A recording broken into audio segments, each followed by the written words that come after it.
மிகவும் அதிசயமான ஒரு வார்த்தை இந்த நாளில்.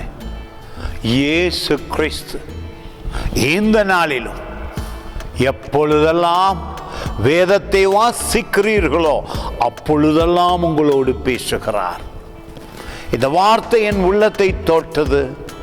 இந்த வார்த்தையினுடைய கருத்தை என்னுடைய ஆவியிலே நான் விளங்கி கொண்ட பொழுது இந்த வார்த்தை எனக்குள்ளே வெளிப்பாடாக வந்த உடனே என் வாழ்க்கை மாறியது. அதிசயம் நடக்க ஆரம்பித்தது.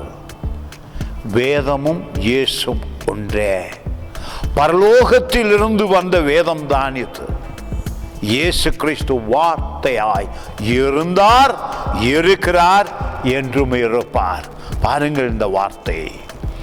ஆதியிலே, மிக அருமையான சொல். ஆதியிலே வார்த்தை இருந்தது. பைபிள் இருந்தது. இந்த பிகினிங்.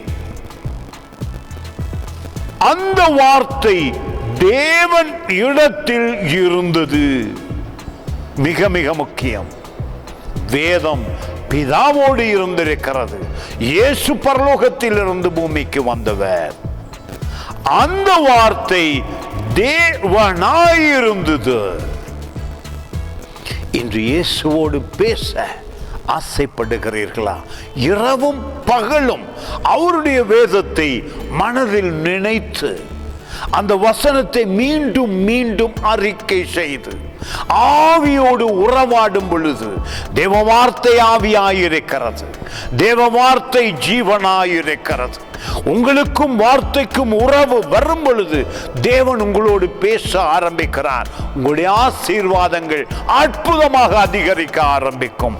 உடல் சுகம் மகிமையாக உங்கள் உடலிலே அதிகரிக்க ஆரம்பிக்கும். God bless you.